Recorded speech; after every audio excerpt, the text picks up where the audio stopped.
computer. All right, welcome back, everybody. I have with me my good friend and guru of all things mortgage marketing, and just like generally one of the most awesome guys I know, Dan Smolkowska. Dan, how you doing today? Doing well, man. I appreciate those kind words. Back at you, buddy. Yeah, dude. Well, let's just jump right into it, man. No sense in belaboring this. You have done something phenomenal with your career. You spent a lot of time on the lender side, and you've done mortgage marketing. You're an expert at many of the top well-known organizations in the country. Then, as with most people in this world today, things have changed dramatically for all the different mortgage companies. And the last one you worked at, they merged, and it gave you an opportunity to do something completely new, what you did. And so I want you to talk a little bit about how you decided to start Be Legendary and what you did to start that. Yeah, so I found myself in the position, as a lot have. Our company was actually doing well, and there was just an opportunity to sell the company, and that transition happened, where then I found myself looking for my next position. I'll say that, from what I've heard, other transitions from companies merging or selling, this was a great experience. There's no hard feelings on my end from how that all went down. They did it really, really well. But I still found myself in a position that a lot of people did, right? So looking for the next spot to land. And yeah, so it was kind of, what do you want to do next? And so I asked those questions. I took the first month off, and I guess you would say off. What I did kind of immediately was I started this newsletter, and I had no idea if it was going to be successful. No clue. But I figured, I had knowledge from being in the mortgage business for 10 plus years and leading, marketing teams and seeing success there. And I had a hunch that maybe, that information would be valued by others who, want to learn how to kind of level up their marketing. And so I created a newsletter, and it was a leap of faith. It was like facing your fear, right? What if nobody reads it? What if nobody likes it? What if nobody takes it serious, kind of thing? But I did it anyways. And I went in and started writing this newsletter. Every Friday delivers to inbox to anybody who signs up. It's loan officer specific. How can you get, how can you increase your sales through mortgage marketing? So that's what I did. And, since January, the first week of January, I've been doing it, and I have not missed a Friday since I started. So that turned into some pretty cool stuff, good relationships, all that fun stuff. So, and was it, tell me about the like acquisition strategy, because it just happened organically, and obviously you had a hunch, and the hunch was right. Talk about that growth curve, right? Like, how was it? Was it immediate spike? Was it a long tail, then jumped? Like, how did that turn out? Yeah, it was interesting. I was curious myself on how it actually go, right? And I thought it'd be really slow at first. And, just from day one, I kind of put it out there. And I think right out the gate had about 20, 25 signups, right? I would consider those 20, 25 signups as people who I've worked with, kind of at the company I was at, who I've developed a relationship with, and there's been some trust built, and they appreciate the advice that I've given. And then from there, it kind of grew quickly to about 50 or so. And then, but there's been ebbs and flows, right? And, some weeks I would get nobody signing up. And then other weeks I would get, 10 or 15. And so I played around with it a little bit, like, posting on social media and saying, hey, here's what this week's about. Here's a link to the newsletter, things like that. So it's grown. And I would say right now, the spot that it's in is that it is growing faster now that it's kind of becoming more known, and people are forwarding it over to their friends and peers. And seeing that curve go up and up. So it's been fun. Well, I personally see a lot of value out of it, and I'm not even a mortgage practitioner, right? But I mean, obviously parallel spaces here, but it's awesome. And I think that, when we're talking about this today, it's kind of gotten me thinking about how can a loan officer take the same strategy? Because I think even though they might not be, loan officers today might not be misplaced or, left from their company, but they're left without any loans or a lot of, or if not none, then a major reduction in the number of loans they do on a monthly basis. So the introspective loan officer is thinking, what more can I be doing today to get more loans? And I think that there are two different strategies, right? I could go after my potential borrowers, and I could go after my referral partners like realtors, right? And so I'm thinking about this in terms of your newsletter. And I think that's a great strategy because obviously it was a great way for you. You were able to do a lot of client acquisition for marketing, a couple job opportunities, et cetera. Like there's some really cool things that have happened from this. And I wonder, like, what are your thoughts on loan officers taking that same strategy of creating a newsletter and making it something for that could help them grow their book of business? Yeah. I think there's value there just from somebody who's done it and it's worked, right? And I do think it spills over. So my audience is loan officers, mortgage industry professionals, and in that, in the mortgage industry, executives, whatever, but specifically tied to the mortgage industry. And so for loan officers, it's going to be different, but it's really just different in that you got to figure out who you're trying to reach. Okay. So it's not just saying I'm going to do this blanketed newsletter and it's going to be just random pieces of information each time. There has to be like a thought out process there. It's important for it to really, solve a problem or a pain point that person has, right? So if I were a loan officer, what I would do is I would focus on the real estate agent. I just think they are more active on a consistent basis in the mortgage world, right? Obviously, a borrower is interested, but they're interested for the 30 days or the, however length of time it takes to close their home. And then they're no longer interested. That's right. So, my focus would be the agents, which I think a lot of us would agree with that. Smartest right? acquisition strategy possible. Yeah. Yep. And they can send more borrowers your way, all of that fun stuff. And so then it's really saying, hey, what can I realistically do? Can I write something weekly? Maybe not. Can I write something twice a month or once a month? Whatever it is, make a plan, decide on that, and then just stick to it and give it 4 to 6 months and see what the results are.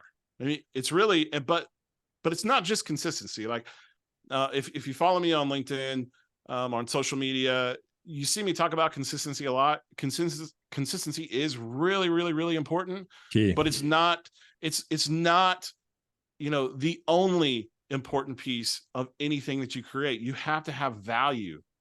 So consistent, valuable content in the form of a newsletter or whatever, that is what matters, right? So I'd rather somebody send an email out once a month that is just filled with really valuable problem-solving content than, consistently delivering it every week, but the value isn't there. So you want to really try to entice those real estate agents to open the email and then to read through it. And what you're able to do there is you're able to just get in front of them consistently. Dude, that's so huge. And it's so important. I think that I see a lot of people post, I think that a lot of people think social media is their newsletter, right? And they can just like throw up a bunch of information that is unvaluable or just share a bunch of articles, et cetera. I think one of the big things I'm just thinking of as a loan officer now, and my first inclination is, I control the rate conversation. So let me just throw all bunch of information about rate trends, what the 10-year T-bill is doing, what's the interconnectivity between that, and that's like realtors are like, I don't understand it. I don't want to know. That's like garbage to me. That's not helpful, right? I want to know about what rates are doing this week, but like that should be a little piece of the overall pie, right? Yeah. What's more value to those real estate agents that they can that you can help them with? Maybe it's something in your local community. Hey, I ran into these 3 videographers that are really inexpensive that will help you do this. Did you know that video content on social performs 1,200% better than static images or posts? Are you doing video, right? And here's a couple, here's 3 video scripts that you as a real estate agent can use to help get more engagement on your content, right? I think that's stuff that is valuable, that's free to give, that's will help move the needle for your real estate agent versus just being a financial expert and regurgitating everything you read in like the Crisman report or MBSI. Right. No knock on those. Those are, I hope that doesn't come off as a negative thing at all, because those are really, really valuable for all of us in the mortgage industry to understand. But you don't have to take that and translate it to mortgage or to real estate speak. Yeah, they don't want, I mean, they don't want a financial robot just talking to them all the time. They want to work with a real person. The real person, sitting behind the desk who's closing loans, they have other parts of their lives and they have a personality, and all of those things need to come out. And the cool thing is, as you start providing value and you're thinking through it, you're like, how can I, what would an agent need? Like what problem needs to be solved? And there's a number of ways of getting to that conclusion, right? Trial error, doing a survey, something like that. But when you start really thinking through those pieces, it really starts to just become almost second nature as you keep doing it, right? Correct. So you start looking for problems to solve, and you start looking for ways to be helpful. And then something kind of crazy happens is that once you figure out how to like do this thing, right? Newsletter, why build a newsletter? How do I build a newsletter? And then how do I monetize that newsletter in some way? For a loan officer, it'd be like, how do I get deals in from it, or get interested agents to call me? Once you know how to do that stuff, then you have another skill that you're able to pass on to a real estate agent. You know how to build a newsletter. Right. And now you can help that real estate agent build that newsletter and turn that newsletter into, deals coming in. So, and I do want to say, like, this could be literally anything. I've had loan officers before send out a monthly, I want to say it was monthly, once a month, they would send out an email to their entire database in this specific geographical location, right? Whatever the city was, Chicago, Boise, something like that. And this email was just beloved by their entire database. And all it did was someone would pull together a list of all of the things that were going on in their in the local like community. So whether that be like a festival, a concert, some kind of, beer tour deal, whatever it was. And they would just put all of that together in an email and blast it out and say, hey, here's what's in it. Here's what's coming, this month. Take your family, whatever. Hope you have fun. Send us your pictures, something like that. That was a hit, right? And so it doesn't have to be something like crazy detailed. It can be, but it has to be something that like speaks to them in some way that gets you in a positive kind of mind frame whenever they see that email come through. I love that, dude. I think email is such a strong strategy, but it can't be your only thing that you're doing too, right? I think you have to, when you're looking at your marketing strategy, and by the way, any loan officer is not thinking about their marketing strategy today is failing. And they're like, you have so much extra time right now to be focused on building your brand and how you're marketing yourself. If you're sleeping on this opportunity, you're going to lose in the future. You're losing now, but you're going to lose in the future too, because those that are focusing on that, focusing on their technology, focusing on their social, their other marketing strategies, they're going to win when the rates come back down or the housing inventory goes up, right? So you need, if you're sleeping on this right now, you're already behind. So get on the horse and let's go, right? And I think that on top of, a newsletter strategy is a strong social strategy as well. And I think it's the same. And the beautiful thing is it's the same exact strategy, right? It's like you knowing your audience, and let's just, take your real estate referral partner audience, knowing exactly what they're looking for and creating content that hits that mark. And you're putting it in the newsletter, you're putting it on your social, so that no matter where that individual chooses to engage with you or interact with you, whatever their preference is, because not everyone's going to open up an email. I hardly open up any emails anymore, right? But you have to be able to be omnipresent across different channels. And that means different, Facebook or Instagram or Threads or TikTok or whatever. You need to be present on a lot of those. You don't have to be present in all of them, but you may be missing out on some things. But you need to be focused on a strategy of where do you think most realtors are and what do they want to see, and then create that type of content and get it in front of them. Yep. It's, having multiple pieces of content delivered in multiple ways is really a game changer. And I think part of the issue for a lot of loan officers, and maybe loan officers who haven't started yet, is there's this knowledge of, hey, these are really important, but how in the world do I get started? There's, now there's Threads, right? Like which platform do I focus on? where is that ideal customer located, and then what kind of content am I supposed to post? Am I supposed to post a video? Am I supposed to just write content? Am I supposed to do like the carousel thing where there's some kind of helpful deal that flips through pages? There's just so many questions I think that people have, and so my advice would be to just get started on LinkedIn. That would be my like right out the gate advice. Commit to LinkedIn.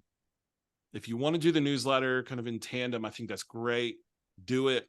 And if you do the newsletter, then you can, think about it this way. You don't have to come up with brand new posts, 3 to 5 days a week. You can take your newsletter and chop it up into content ideas for your social media posts. And so, and then whichever ones kind of do well or do better than the others on LinkedIn, and a couple of things you're looking for, it's called impressions, which just means people who saw it, likes, somebody commenting or sharing. Those are all ways to see if it resonated with anyone or resonated with a decent size group or whatever it is. And you'll notice that some of them do better than the others. And so what you do is you say, all right, this one really, got 1 like, this one got 10. All right, something here is more meaningful than the other. So let's figure out from there. I'm going to continue to write content, and that content, as you kind of get going, you see what resonates with people more. And LinkedIn is just a good opportunity because you have people who are on there for business, and you have people who are honestly engaging quite a bit. So go find people who are engaging, and just start commenting and liking and, networking with them. And that's one of the biggest pieces, like, people don't realize. Dude. Imagine you're at a networking event in person, and what are you going to do? You're going to, if you stand at a table by yourself, probably nobody's going to come over except the annoying person who's just trying to sell you immediately. That would be like a direct inbox deal where they're like, hey, I can get you 1,000 leads in 1 second, If you're in an actual networking event, the way it works is you just meet people and talk, and you don't sell right away. You just build a relationship. And maybe then 4 or 5 events down the road, you guys are best buddies and you're doing business together. Yeah. Same thing on LinkedIn. And so social is a huge piece. Huge piece. Couldn't agree more. Well, Dan, any other last piece of advice? So well, let me ask you this way. You work with loan officers all the time. What is the number one piece of advice you're giving to loan officers right now to help them grow their business? Man, that is a great question. My biggest thing for loan officers is I know it's a challenging time right now, a challenging market. I would encourage loan officers to just put themselves out there, and put themselves out there in a way that's not begging for loans. Yeah. Right. So I think social media is probably one of the most powerful tools if done correctly. I think that you can get on there and it can be completely invaluable if you just go in there and just don't think about your strategy at all. But if you're really trying to nail it down, if you're really trying to get out there and make business, maybe not tomorrow, but a month, 2 months, 3 months down the road, then just commit to consistency and trying to create valuable content. If you do that and you do it on LinkedIn, you can then move to other platforms, right? But if you do it and you do it consistently with a lot of value, I promise you will see results. Maybe not immediate, but you will absolutely see results. And the results are crazy because what happens is that you're not going out and trying to cold call and get these people when they don't know you. And when you do the plan and work the plan, they start coming to you. And that is just a game changer that is pretty much invaluable. So, yep. I love it, dude. I couldn't have said any better. I think it's to summarize, get out there, get off your butt, go make some content and engage with your audience. Don't just post and ghost. Get out there, put yourself out there, create valuable content, and engage with those people like you would at a networking event. Don't just show up and stand by yourself.